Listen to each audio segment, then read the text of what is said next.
look at myself and I got limp. So what's good? What's good? What's good? How's everybody doing? How's everybody feeling out there? Anyways, just chilling. Wanted to talk to you guys to see what's going on. This light is not, I don't know which light it is. It's one of these freaking lights.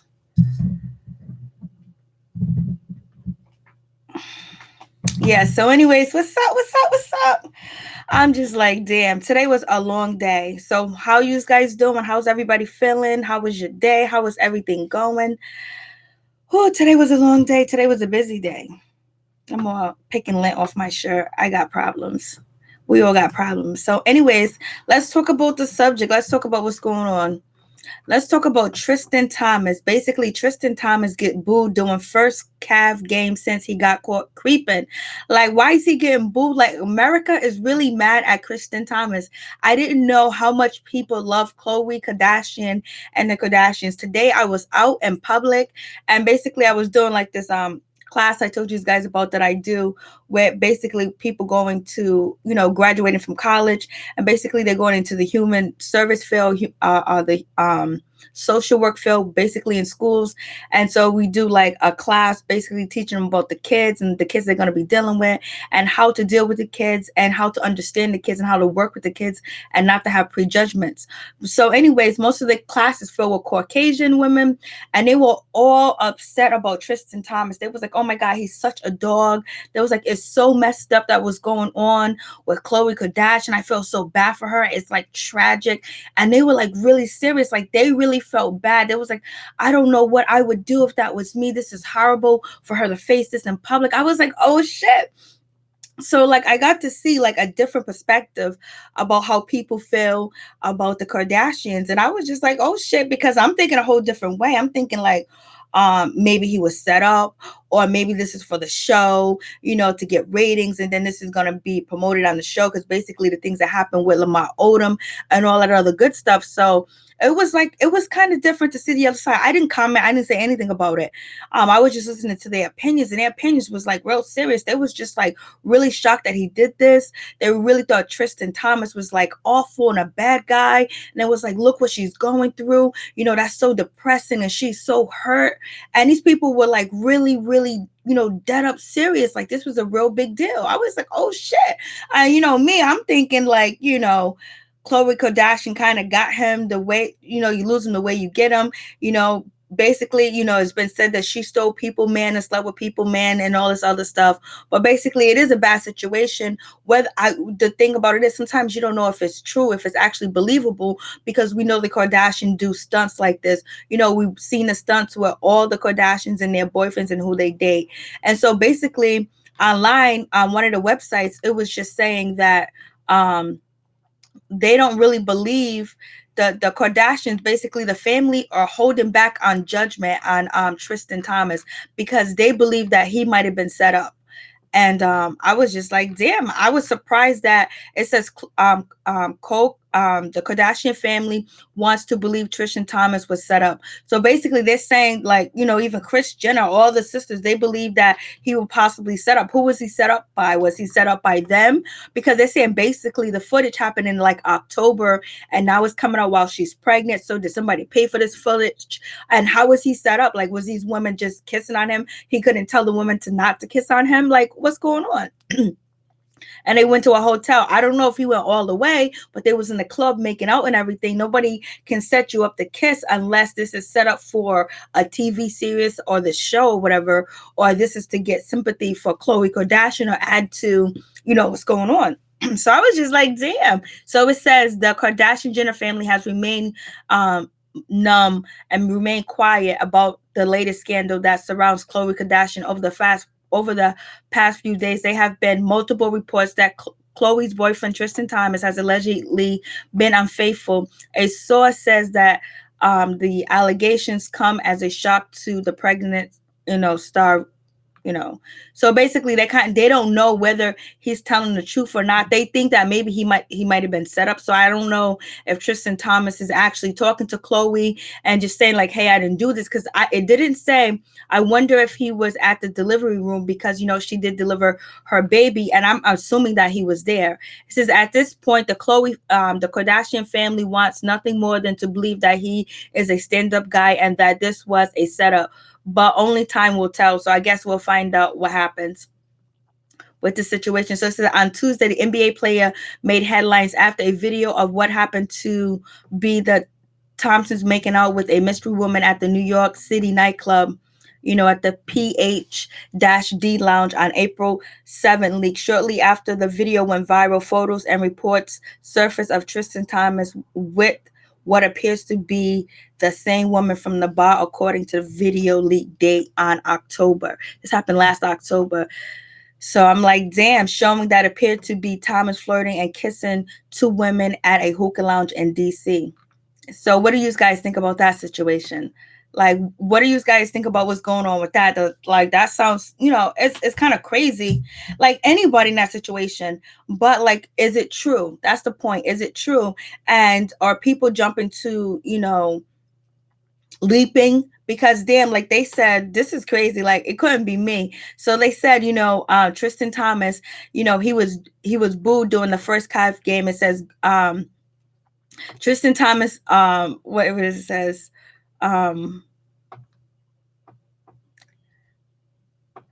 it says the Cavs fans, who are also fans of the Kardashians, showed up and showed out as they held signs to disapprove of Tristan, as well as booed him when he got off the bench. According to people, Tristan Thomas played for a total of 30 minutes and was not in the starting lineup for their last game of the season against the Knicks. If you were wondering, the Cavs lost against the Knicks, 98 to 110. And so basically, people was at his game booing him, had the signs up like, boo, mother effer, boom. I was like, damn. So what are you guys thinking? It's alleged too that they broke up, a year ago, and and all this other stuff. So I'm just like, damn. So it is what it is with that situation, but she had a healthy baby girl. So that's the good news, right? She had a healthy baby girl. She got the baby, and it's all good. And so then, what do you guys think about the Nicki Minaj situation? Like, that is some crazy shit with Nicki Minaj. Like, Cardi B, Barty B, her music dropped and everything, and it went gold. And so now we get an interview from Nicki Minaj, basically talking about, how she feels about the situation of, the song Motorsport, basically telling us the tea. But basically, we already knew what was going on with Motorsport, because people said that Cardi B verse was to diss Nicki Minaj or whatever. And so, and a lot, even Joe Buttons, DJ Academics, and Everyday Struggle talked about that, this was like, that, Nicki Minaj didn't know that, Cardi B was going to be on the song. It says, Nicki Minaj addresses Cardi B. She never showed me genuine love. I felt ambushed. So what does she mean by that? She was like, and we've seen in interviews where Cardi B is paying homage to, Nicki Minaj, or giving her a shout out or whatever, but it did turn kind of sour. And I believe it turned sour because a lot of people was trying to put Nicki Minaj and Barty B against each other. So that was the thing. So anyways, here it goes. Nicki Minaj is addressing the rumors beef with Cardi B and the alleged controversy that surrounded her being featured on Amigos' hit song Motorsport.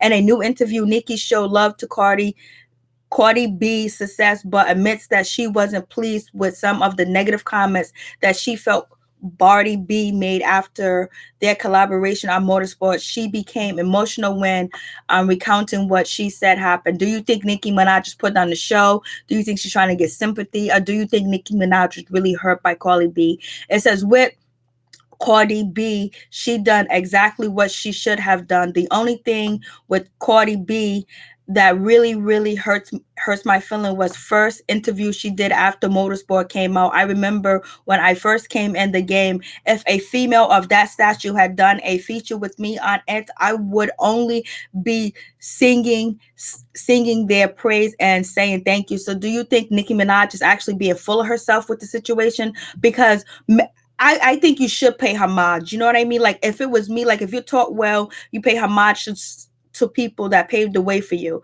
And so basically Nicki Minaj is saying that, you know, she did her a big favor by jumping on a song with her. Like, and we know that is a big thing when people jump on a song with you, especially if they are a superstar. It's like getting a Jay-Z on your album. It's like getting a Beyonce on your album, or getting someone that's really big to do a collab with you, and you're not really that big. You don't have an album out, you don't have hits out, you just have, you know what I'm saying, just, you know, mixtapes out. So basically Nicki Minaj was like, yo, she didn't pay homage.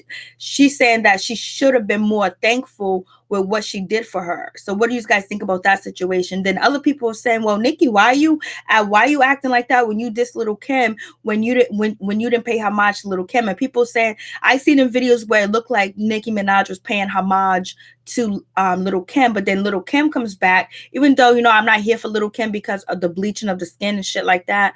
And but with Little Kim said that it was a lot of underhand dirt, that Nicki Minaj, you know, got her kicked off of Young Money and didn't want Little Kim on Young Money because Nicki Minaj wanted to be the only female on Young Money. So Little Kim was saying that there was things behind the scene that we didn't know about. So this is what, you know, Nicki Minaj is addressing, that there was shit behind the scenes or whatever. So it is what it is with this situation.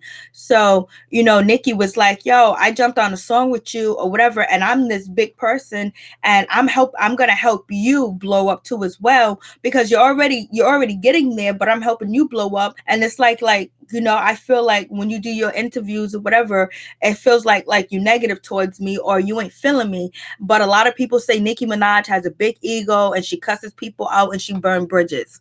So, you know, she's a Sagittarius. I'm surprised that, you know, that type of behavior, because I'm a Sagittarius. The first interview she did after Motorsport, and she said the first interview she did after Motorsport came out, it just really hurt me because she looked so aggravated and angry, and the only thing she kept saying was, oh, I did not hear that verse. I did not hear that verse. She changed her verse. I am like, what? I remember when I first did a song with Trina for the first time. That's why to this day I love Trina. So basically she's just saying, like, you know, Trina helped me out and she showed me love, so that's why I'm still showing her love or whatever.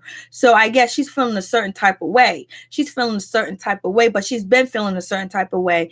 And I don't know if there was shit done behind the scenes. People said that, you know, Nicki Minaj did shit behind the scene towards Cardi B or whatever, and then Nicki Minaj said Cardi B did things behind the scene with this, you know, Motorsport song. So it's like, damn, females get along, and it ain't a lot of y'all in this business. So anyways, so this is when Nicki Minaj talk about the text with Quavo. Was the big thing that Joe Buttons and, you know, DJ Academics revealed, but nobody confirmed it. Now actually, you know, Nicki Minaj is confirming it. So this is what Nicki Minaj said. She goes, I text Quavo and was like, can you back me up on this?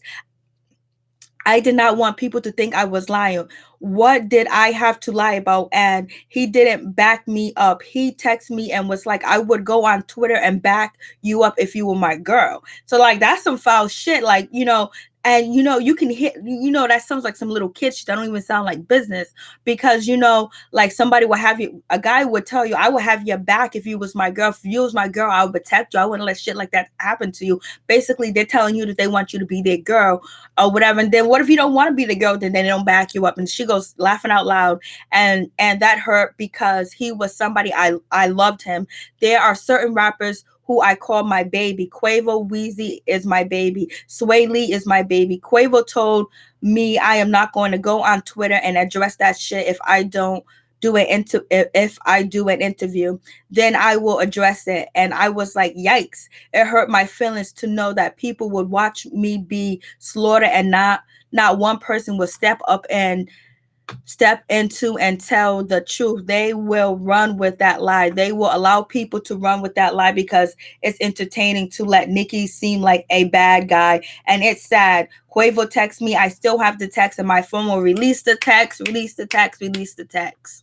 First of all, Quavo came to my studio and played Motorsport. He was the only person on Motorsport I said, oh, that's a hit. That's out of here. He wanted me to get on a record called For Keeps. I said no. No, please, let's do motorsport. All the guys wanted to be on motorsport. I was like, all right, I knew that much because they were all working on their group album. And he texted me and said, it is okay to put Cardi B on it. I still have the text on my phone where I said, yeah, let's do it. And that's the only story I told. I said exactly how it came out about and when it was time to clear the air about that. No one did that. So basically, she's saying that Cardi B changed the verse, and at first she didn't know Cardi B was gonna be on the song Motorsport. Then she said she did know she was gonna be on the song Motorsport, but she actually changed her verse. And originally it was only supposed to be the guys and Nicki Minaj. Nicki said she never had an issue doing a record with Cardi B, and was unable to shoot the video with her on the same day because of her hairstylist had a scheduling conflict. And you've seen that video where Nicki had all that pink hair. That shit was fly. That blonde hair that she had, that pink hair she had all the way down to her ankles. That shit was fly. Because I never seen her show me genuine love in an interview. I just seen how many girls wish they had been on a song with Nicki. I was like, oh shit. So this is what Nicki said. She's saying that all the love that she saw Cardi B show or Cardi B show, that it wasn't genuine. She's saying it wasn't real. And she's saying that, like, yo, mad girls wish they was on the song with me. I bet they do. I don't know if they wish, I think they still do wish that they was on the song with you. So basically, everybody's saying is that, Nicki Minaj get what she deserved because she's the bad guy basically when it came to Little Kim, when it came to Remy Ma, whatever. I think it's a tough business for women in the first place, and it's not unity. And on top of that, it's like people fighting for a spot, and it's a sad situation that they got to do that. You know what I mean? Like, so the new up and coming pushes out the old up and coming. And this is what brings me back to the point of, I don't know if you guys watch my review of Atlanta, but basically on Atlanta, when the last episode with Teddy Perkins, I believe, he said to, Childish Gambino, he said to him, rap music never matured. Rap music always stayed in as adolescent. And I couldn't understand what, Teddy Perkins was saying when he said rap music never matured. It always stayed in its adolescent.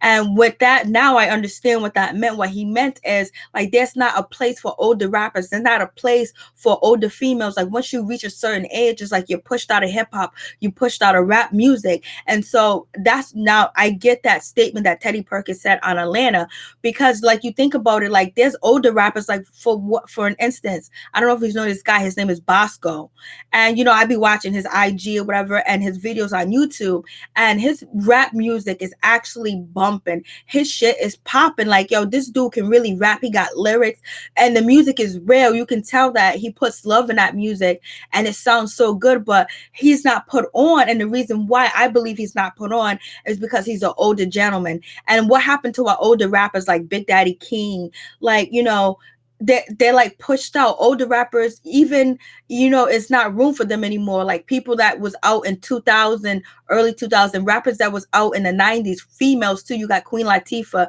you got you got MC Light. There's so many other different rappers that I can't even name right now, but I can Google it right now.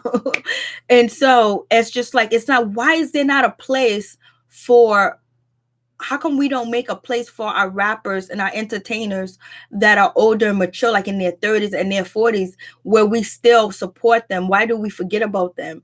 And then we don't go to their shows and support them? Because you know what? I realize, whatever we say negative about the Kardashians, whatever, America support them. Think about it.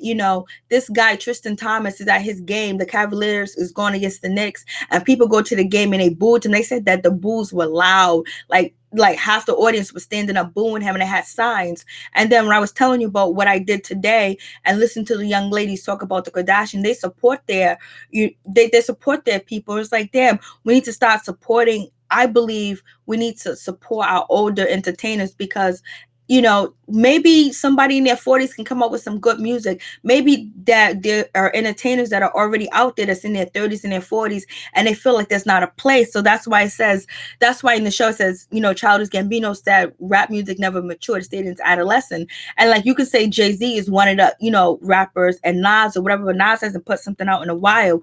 But there's really no place for like the De La Souls, um, um, damn, I can't even think of none of their names. Um, it's a lot of them that there's no place for them. I'm just like, damn.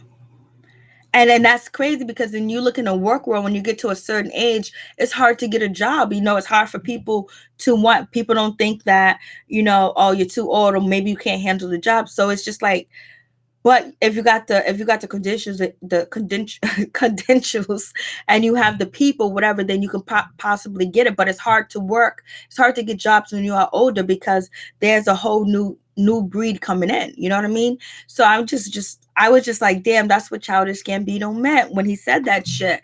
Like, we forget about our artists. Like, Nicki's almost feeling like she's forgotten about, and Remy Ma, like, she's coming out, she's doing her thing. But you have Yo-Yo. People forgot about Yo-Yo. Salt and Pepper. People forgot about them. TLC. Even though R.I.P. Left Eye, she's not here, but we forget about our older artists.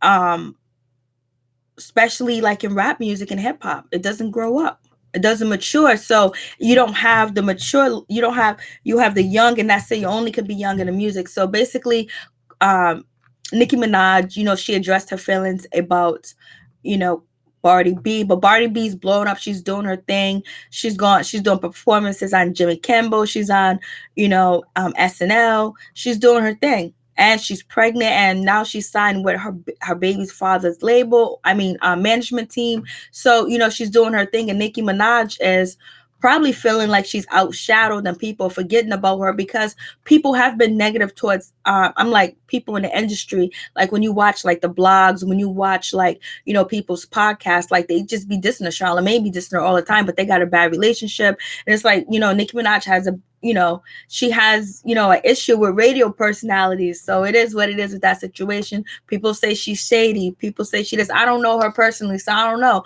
Only thing I can go by is what people say in interviews about each other.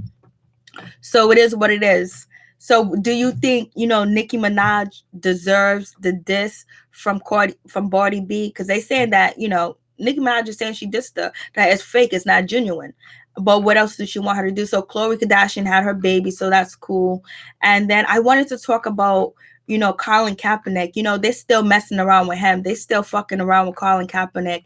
Basically, 1 minute they want to sign him, and they wanted him to do tryout practices, and then boom, they forget about him. It goes, Colin Kaepernick, Seahawk, postponed visit after NFL won't say if he will stop kneeling doing the anthem. So basically, they put him on hold. And it's like, yo, Colin Kaepernick is standing up. Like, Colin Kaepernick is a real dude. He got real organization. He has real charities where he's actually helping people in and doing the grime work, doing the Grinches. And basically, it's like he's put his football career is kind of like thrown out, basically because he believes in something. We just had homeboy that just got killed in California. So it's like these cops, he's talking about cops killing people. He's talking about the injustice. He's talking about poor. He's talking about the disadvantages of certain people, high economics and low economics.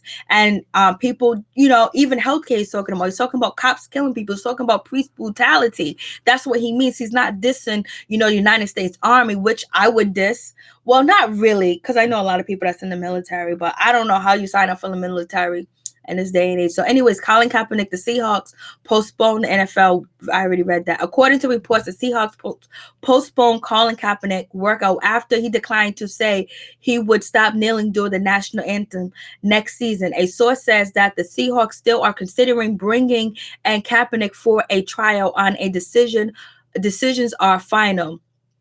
And no decisions are final yet. So a source tells us ESPN, the organization contract Colin Kaepernick about 2 weeks ago to arrange a visit to the team headquarters. But after a intense arrangement were made and travel was planned, the trip was unexpectedly shuttled over And so the Seahawks last minute, you know, kind of like postpone with Colin Kaepernick because they don't know if he's still gonna regarding him doing the kneeling doing the national anthem. So basically at the last minute they kind of postpone it what they're going to actually do with Colin Kaepernick because they don't want him to kneel anymore. So that's some bullshit, right? I thought this was America. I thought this was free speech. Like he ain't even speaking, he's just kneeling down.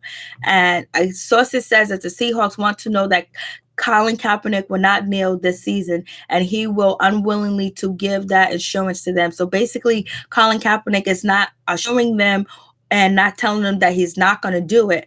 I guess he's not answering the question. So now they have some concerns whether they should hire him. I say that, I didn't watch. I kind of seen the Super Bowl, but I really didn't watch it. I didn't go nowhere to support it because usually, at Super Bowl parties, or we go out and we'll see the football game and I'll watch the season.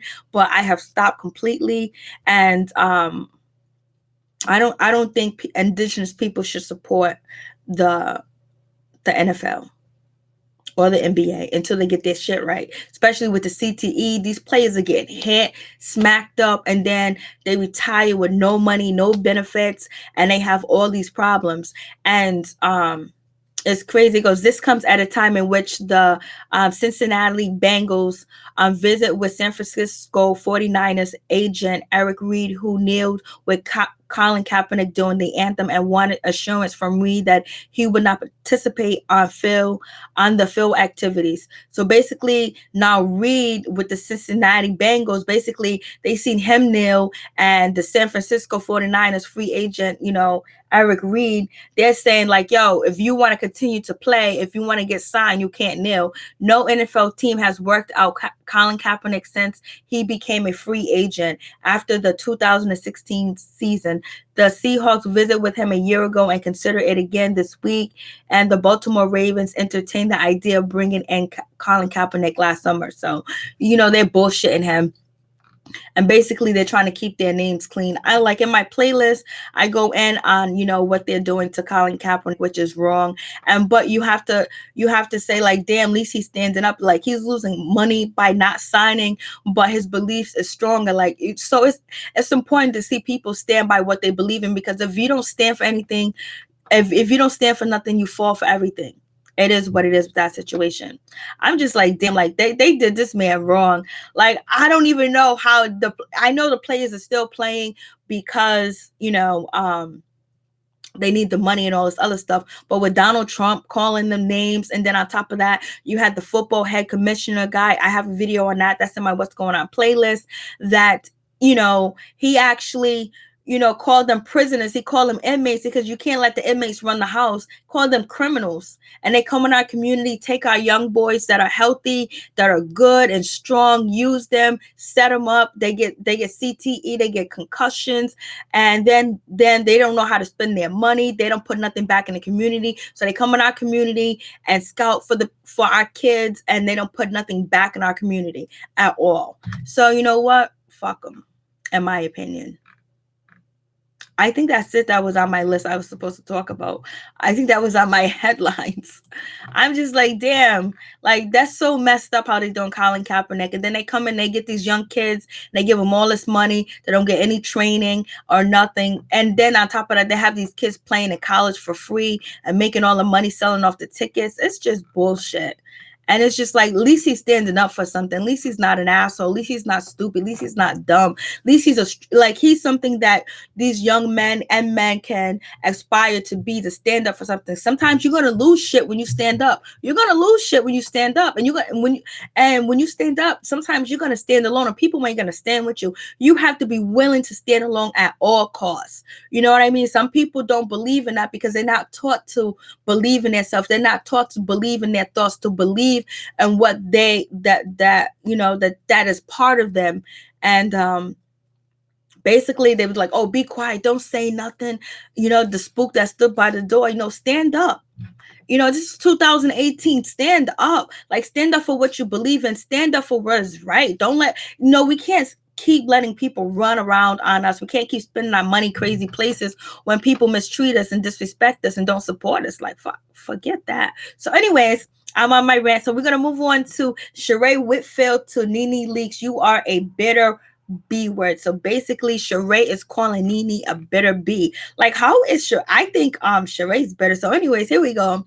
The insults between Sheree Whitfield and the Real Housewives of Atlanta co-star Nene Leakes are at all high. On Wednesday, the pair exchanged negative, unpleasantries on social media. Sheree posted a lengthy social message to Nene, writing, so okay, at Nene Leaks, I am not worried one bit about your lies or anyone coming to me about what I am able to accomplish hands down alone. I know being the bitter, nasty, jealous, hateful person you are, it may be hard to swallow.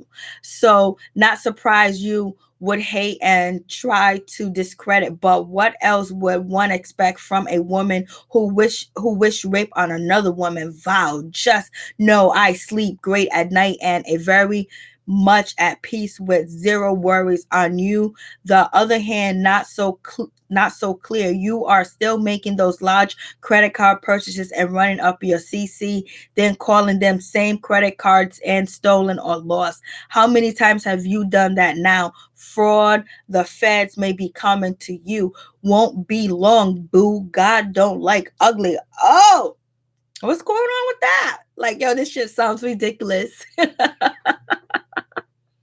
Like, what is she talking about? Like, what are they talking about?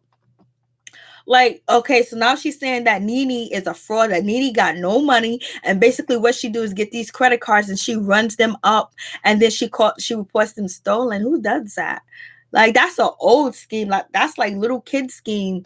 And basically they can stop you. Well, I guess you spend it up real quick, but then you can report it stolen all you want to, but they have the purchases where you went to the store at and it's in your name. I mean, and they got pictures everywhere you go, unless you're doing it online and you're doing it from a different computer or whatever. And so I don't know how that works. So, anyways, like, how big is her credit limit? Is it 100,000? Is it 50,000? 20,000? What's going on? So Sheree knows her personal business, but yet she don't know. She don't know Nene, and she ain't with her. So basically, Sheree's calling her credit card fraud. But isn't Sheree with a man that's in jail for fraud and stealing $5 million? And so basically, Sheree's throwing shots at Nene for that rape joke, basically trying to get people to hate Nene and say, oh, yeah, she wished rape on a woman, so she's vile, she's terrible. It was an accident. She didn't mean to say it. She said it to one person. She was upset, which was a wrong thing to say because she is not a seasoned comedian. She don't know how to come back when the lady wished death on Nene, and then Nene said, I hope you get raped or whatever. So Nene doesn't have a comeback because she's new at being a comedian. She's not a comedian. She's not seasoned yet. So yeah, she did make a mistake and she lost her jobs. She lost being on tour with the Escape Girls, and then other jobs and stuff she lost too as well. So she did pay the price for what she said, but Sheree's throwing it up to be dirty towards her. I was like, oh shit. But Sheree was like, you are hateful. You are bitter. Do you think Nene's hateful and bitter? She can be. Okay, and it's so obvious the envy, hate, and jealous you have. You claim you mad because I inserted myself and my personal life with your comments, opinions too, because I didn't tell you I had multiple bugs and you have multiple bugs in your house. Girl, bye. Cyberbullying I saw for months, but said not one thing about, even when I confronted you multiple times. So no, wrong, girl, and wrong. So I guess Sheree was like, girl, you got multiple bugs in your house. Your house is dirty. Your house is filthy. You got bugs everywhere. Whatever you see. Do you see Nene's house? Nene's house is on point. So Sheree says she encompassed a lot. So here's Nene. I don't know why I am so jealous of these girls. I literally have nothing and have done nothing. I want to be that girl around spring, summer, September, and my joggers. Fingers crossed. Oh, this is Nene. Basically, she's saying that Sheree wants to be that girl, and her joggers is not coming out. It's a joke. Summer, spring, September. Okay, please. And so Nene says you all spring, summer, September, and my joggers, just dissing the shit out of Sheree, because we know Sheree was lying on the Real Housewives of Atlanta when she was talking about joggers. She should have said athletic wear. I'm coming out with joggers, because they really shaded Sheree when she got off that bus with that fucking sweatsuit on, and Sheree's usually dressed really nice, but she probably knew she wasn't promised next season, so she's trying to save her money and get that basement done, so when Tyrone come home, he have a nice place to lay. So anyways, Nene says, this girl is so mad with me over nothing. I am the only one that can't get her. I'm the only one that can get her to talk. So basically, because they go way back, they go 20 years back. Because now I am doing, so this is Nene Leaks. Now I'm doing credit card fraud. My credit wasn't even good enough to get a credit card back then until I became that girl. Ooh. So Nene just shut her down. So what do you guys think about this situation? It's childish. So this is what somebody said. Instead of trading, Instagram posts, Sheree better get off her lazy butt and look for a job. Nene is indeed jealous and hates when other ladies are getting along, but they are getting along. Sheree gets along with Kim. That is it. Sheree has nothing but a house. So who is jealous of who? I was like, oh shit, this is what people are saying. I'm like, damn. I guess it be like that sometimes. So it is what it is with that situation.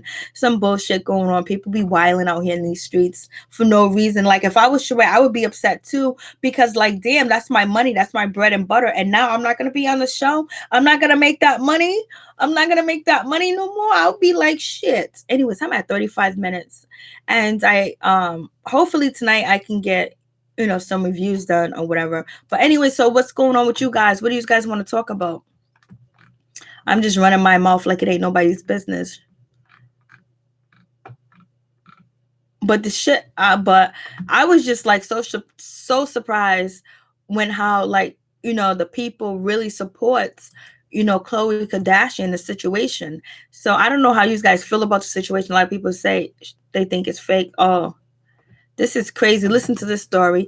Incest dad kills baby he had with his own daughter in North Carolina before murdering her and her adoptive father in Connecticut and finally turning the gun on himself in New York. Look at these sick people. Sick.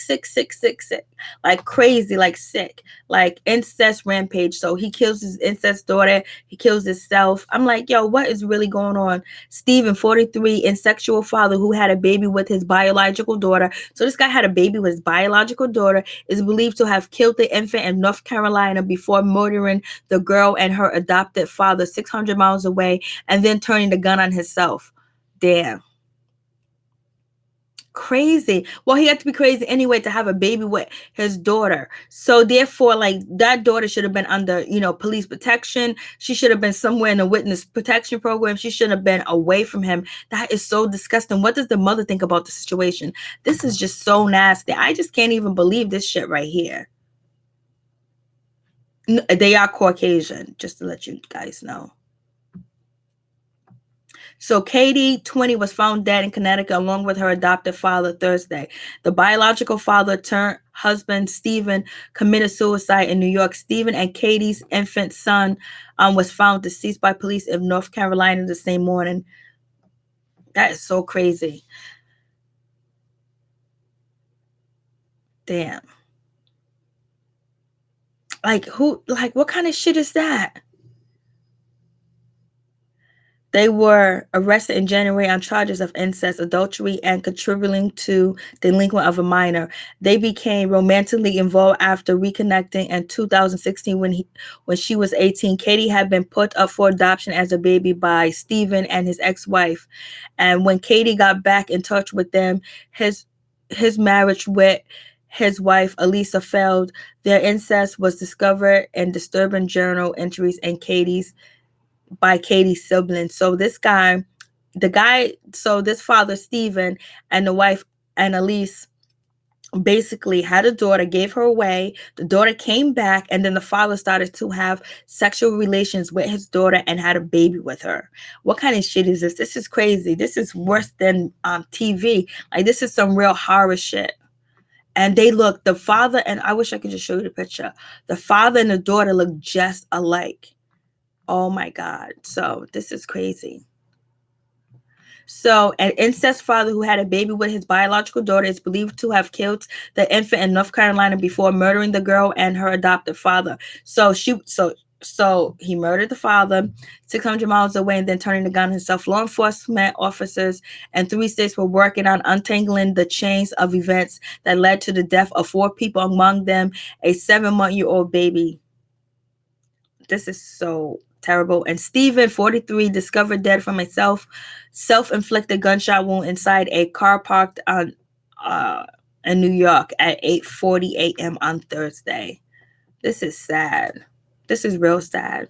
So anyways, guys, peace. I'm out. Much love. I'm going to go see if I can review some videos. Peace. Please like, comment, subscribe, and share the video. It would be greatly appreciated from the bottom of my heart, my peeps, my peoples.